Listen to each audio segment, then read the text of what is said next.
Okay, you're ready to go. Thank you, Tony. And good afternoon, everyone. It's my pleasure to call this meeting of the CDA Selection Committee to order on October 3rd at 3:05 p.m. Jackie, could you please call the roll?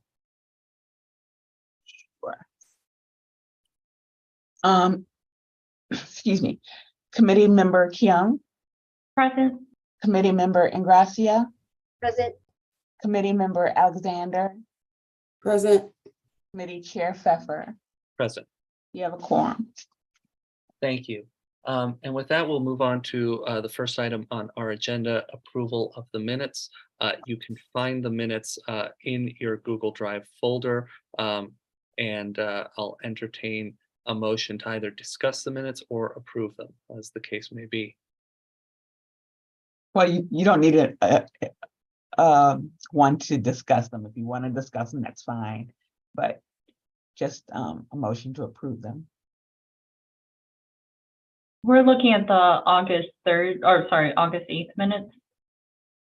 I believe that's right, but Kevin or Tommy can confirm. Yes, that's correct. Okay, so at least the copy I have has a yellow highlight on it with Haggerty. If I'm looking at the most correct one. That was my only comment. Otherwise, it looked good to me. Yeah, it was only highlighted because I had asked Kevin if he would insert Haggerty's full name because I didn't have the documentation in front of me. I just knew it was Haggerty, but I know there's more to it. So I didn't see that request, but I'll take care of it. thank you. I move that we adopt the minutes from the August 3rd meeting. Second. Jackie, could you please call the roll? Sure. Committee Member Keung, Aye. Committee Member Ingracia, Aye. Committee Member Alexander, Aye. Committee Chair Pfeffer. Aye. Approved. Thank you. With that, we'll move on to the next item on our agenda, review, discussion, and potential approval of responses. We have 4 RFPs to discuss today, and we'll start with Grants Management Systems Services. We had 7 responses to Grants Management Systems Services, and you should have all received a table summarizing those responses. Which first of all, I want to confirm, has everyone received that table and had a chance to take a look at it? Wonderful. Yes. So as an overview, just to remind everyone of the rationale and the purpose, we have currently to date been running CDAs over $175 million in ARPA programs without a grants management system. Which means a lot of emails and a lot of physical files. What we want to do moving forward is create a state-of-the-art grants management system that allows applicants to apply online, to submit their reporting, financial and programmatic online, and that actually allows us to also track expenditures and map expenditures and track input and outputs accordingly. So that's the purpose here. We received 7 responses, and I'll just go through all of them at a very high level, although it'll take me a moment to pull these up. But at a high level, what we'd like to do today is we'd like to develop a short list. Rashonda and myself met with Simon Huang, the city's chief technology officer, and Cindy Riordan, our director of information technology services, to go over these responses and to essentially start developing our recommended shortlist. One thing that they recommended is because there were while there were 3 proposals that stood out as being not particularly responsive, there were 4 that were pretty similar, and that they recommended that we conduct interviews and receive a demo of before making a final selection. So that is what we'd like to recommend to the committee. And specifically, one question we have for the committee is whether you would prefer to conduct the interviews and see the demos yourself, or in which case we would need to make those public meetings as well, or whether you are comfortable delegating that to CDA staff to conduct those interviews and watch those demos and then come back to you with a final recommendation. I'm comfortable with CDA staff leading that with the assumption that, I don't know if Cindy and Simon should be there or not. Sorry, not assumption, question. Yes, I think we will absolutely invite Cindy and Simon to attend. Yes, according to their availability. Yeah, I'm fine with that. I'm okay with that too. I'm just curious what the most appropriate way for me to maybe provide some input on a couple of these vendors that we have experience with at the Board of Aldermen that you might find helpful. That would be wonderful, and I'll go through them. I was also just stalling until I had the 7 vendors in that sheet in front of me. So I'll go through them really quickly now. The 3 vendors that Cindy and Simon, after reviewing them, suggested we strike from our shortlist include, first of all, CloudWave, which had a price point $1 million above anyone else, and so just isn't really reasonable.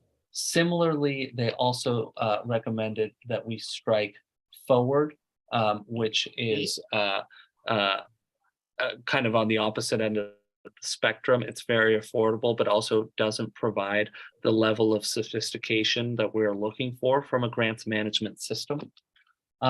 They recommended that we do consider Summit Technologies, as SLDC is currently working with Summit Technologies. They recommended that we do consider Application Software Technology, which is currently working with the Office of Violence Prevention. They recommended that we do consider CloudSyn App, as they seem to have a particularly agile approach that may be a good fit given the tight turnaround time. And finally, they recommended that we do consider Worldwide Technologies. They did not recommend that we consider Smart Simple Software, both because there's not a clear price point, but also the other 4 seem to respond and clearly they believe that one of the 4 entities that I just named will be able to meet CDA's needs. But I would welcome any other perspectives from the committee, and especially your experience, Christine, with the vendors. I agree with the list, the short list of organizations to meet with. I will just let you know, Worldwide Technology is doing tech upgrades in the chambers and in the Kennedy Room at the Board of Aldermen. And it's still a little unclear to me if the continued delays and sort of lack of comprehensive planning is a Worldwide Technologies issue or an issue with their sub Coltrane. But I would just note that if you do decide to interview them, that those might be some important questions to ask. That's a great point, and something that I think Simon and Cindy flagged as well, is that make sure that you interview not just Worldwide Technologies, but who they plan to sub with, and that you know who they're going to be, who you're going to be working with more regularly. Thank you. Sure. Any other comments from the committee? And if not, I'll offer a motion. Right. Are you making the motion or entertaining one? I think I'll actually make this one because, you know, in the past I've always entertained them, but then we wind up editing them to what we need. So I thought it might make sense that I start making the motion that unless there are many objections. But no, I'll make the motion that CDA establish a short list of qualified respondents, including Worldwide Technology, Summit Technologies, CloudSyn App, and Application Software Technology, and that the committee delegate the interviewing of this shortlist to CDA staff to return with a recommendation at the following convening of the selection committee. Second, because that was a motion, correct, Noel? Indeed. Yes, I second that. Jackie, could you please call the roll? Chairperson Keung. I'm sorry, committee member. Congratulations, Grace. Aye. Committee person Ingracia, Aye. committee person Alexander, Aye. and committee chair Pfeffer. With that, we're ready. Thank you all by your motion. With that, we're ready to move on to the next item on our agenda, which is the market value analysis services. This one is really pretty straightforward. As a reminder, I think you're all familiar with the MVA map, which CDA and other city departments rely on to guide a lot of strategic investments and measures the health of the city's residential housing market. That map has been produced by the same firm since it was first created over 5 years ago. That firm is the Reinvestment Fund. They are the sole respondents to our RFP, and therefore the staff recommendation is that we contract with the Reinvestment Fund to create the market value analysis, which I'll just add is a required document that HUD requires us to produce on a regular basis. Any discussion? Just had a quick question on why you think you're not getting more responses and if you feel confident in the current vendor's ability to do the work. I don't know why we haven't received more responses. I do feel confident in the current vendor's work.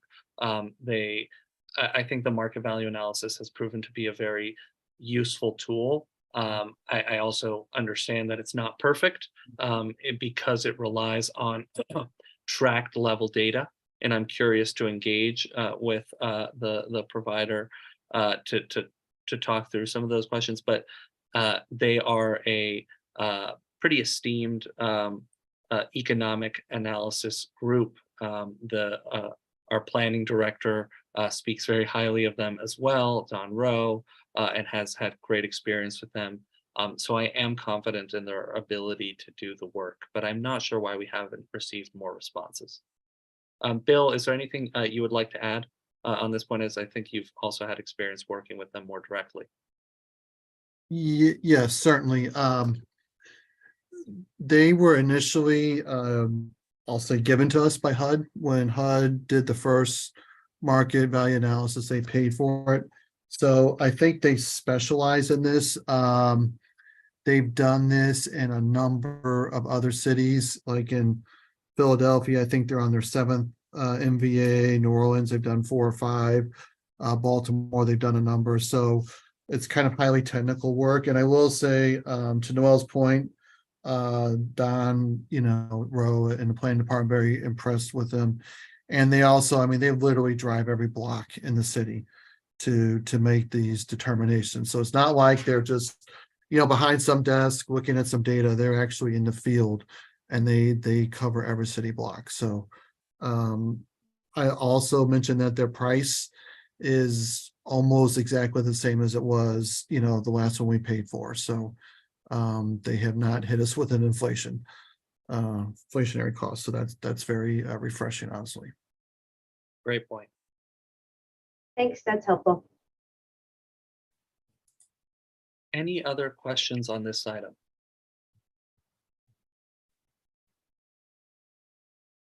Hearing I was going to make a motion for you. And I was going to say I'll entertain a motion. I motion to approve reinvestment. Shoot, what was the second part of their name? Reinvestment Fund. Fine. Thank you. Reinvestment Fund for the market value analysis. Jackie, I second. you have a second here. Wait, who seconded? Rashonda. Rashonda, okay. Jackie, could you please call the roll? Committee member Keung, Aye. committee member Ingracia, Aye. committee member Alexander, Aye. and committee chair Pfeffer. Aye. By your motion, you've authorized us to enter into a contract with the Reinvestment Fund.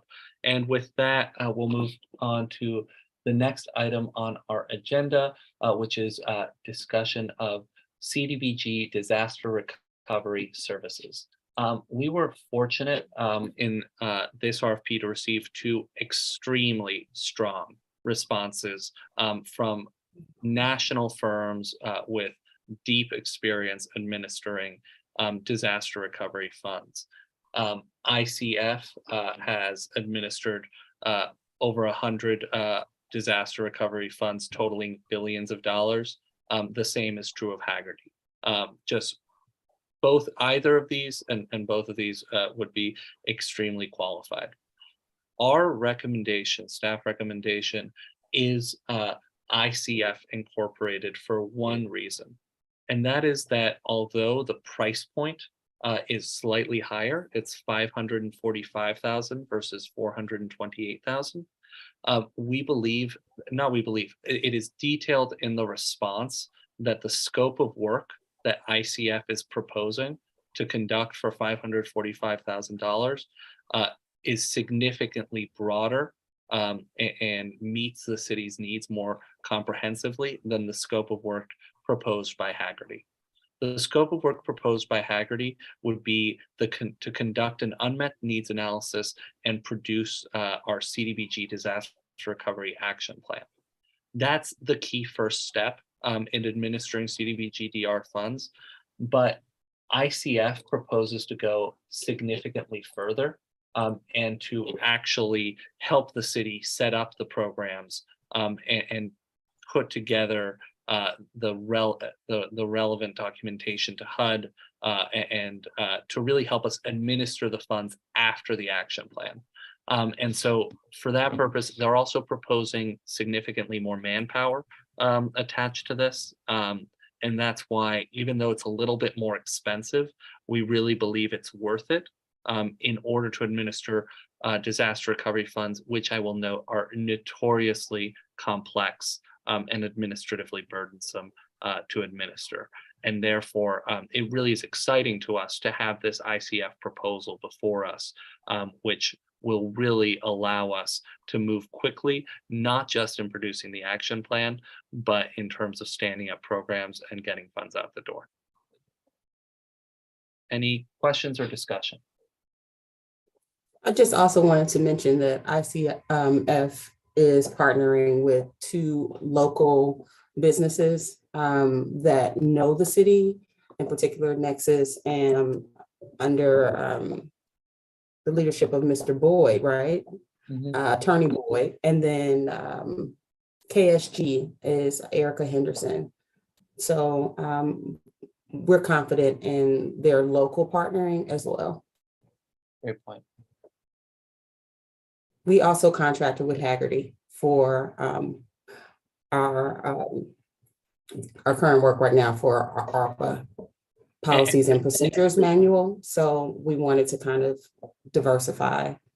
Exactly, and I'll be transparent that our experience with Haggerty thus far on ARPA has been so excellent that initially our default was just to say, let's contract with Haggerty again on this. But as we took a deeper look into the proposals, we were equally impressed with ICF, and then ultimately realized that the proposed scope was a better fit for the city's needs.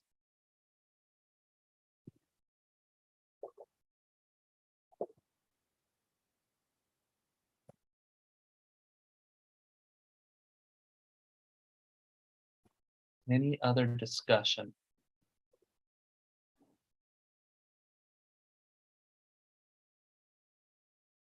Hearing none, I will entertain a motion.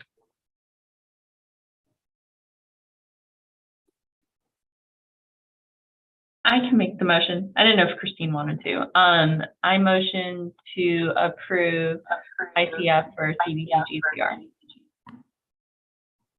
Is there a second? Second.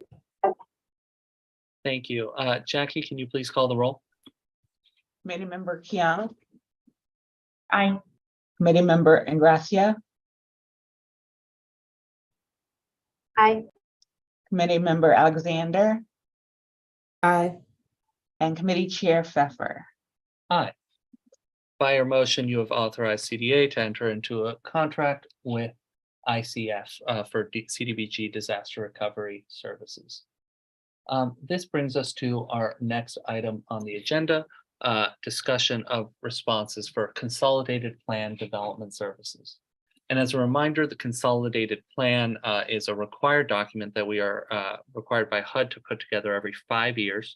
This one is due November 15th, 2024, and involves the both the annual action plan, the consolidated plan, and what's called an analysis of impediments to affordable housing.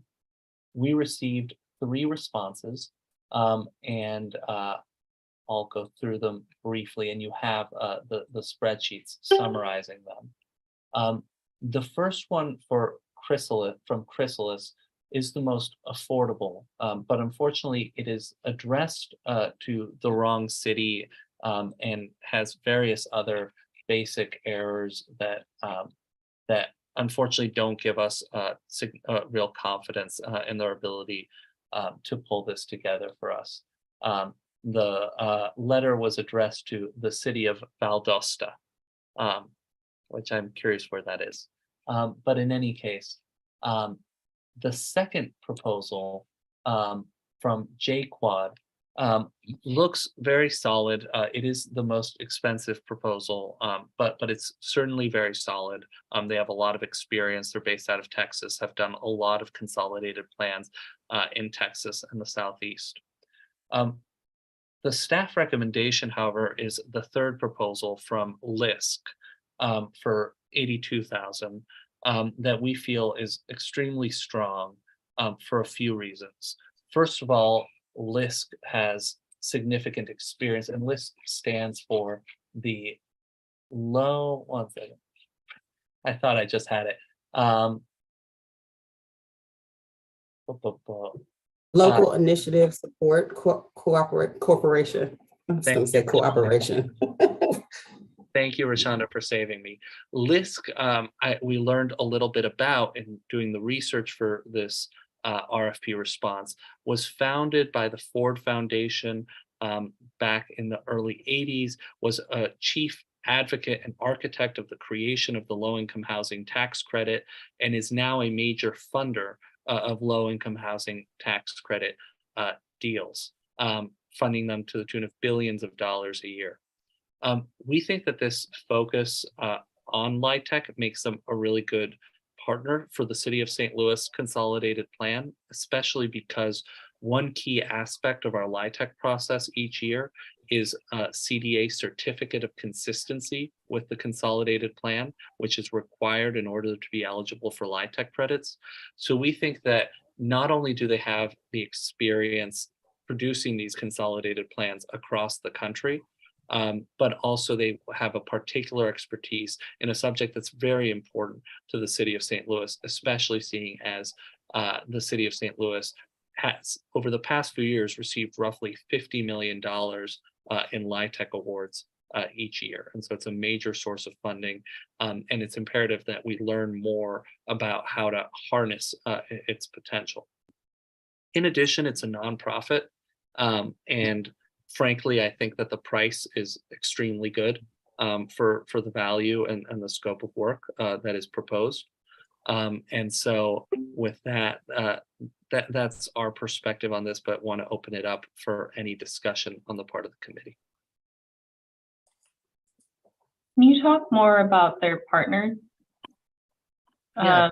Just flagging, of course, that I saw Civitas mentioned, so.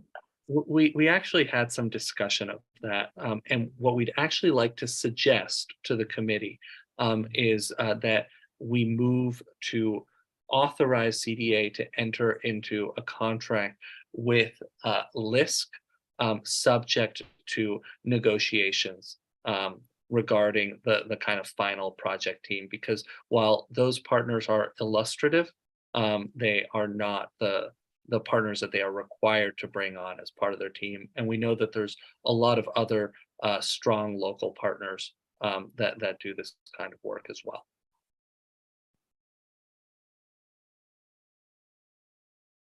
Does that answer your question? It does, yeah. That was I mean, outside of just organizations or groups we're familiar with wanting to see more local partnership. Absolutely.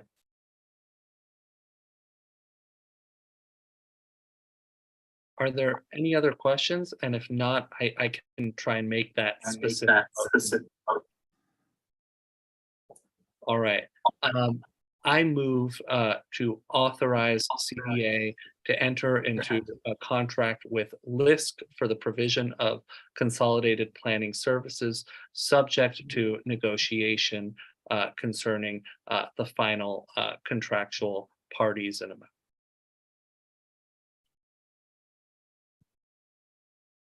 Second, Was that Christine? it was. Okay, I wasn't looking at the screen. Jackie, could you please call the roll? Committee member Kyung, Aye. committee member Ingracia, Aye. committee member Alexander, Aye. committee chair Pfeffer. Aye. By your motion, you have authorized us to enter into an agreement with LISC subject to negotiation. For our final agenda item, we need to set a follow-up meeting so that we can come back with our recommendations regarding the grants management system providers. And so with that, I would like to suggest the Thursday, next Thursday,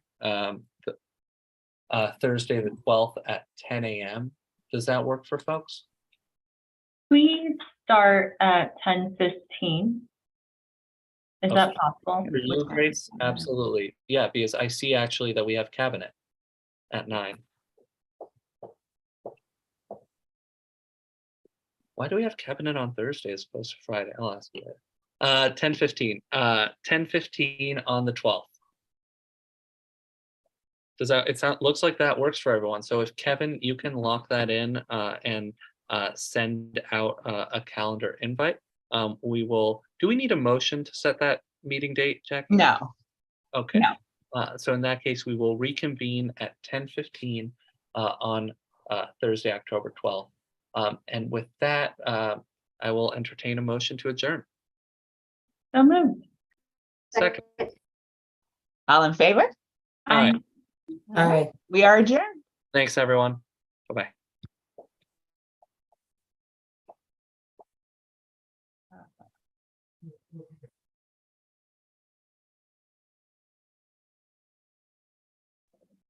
Thanks, Tony.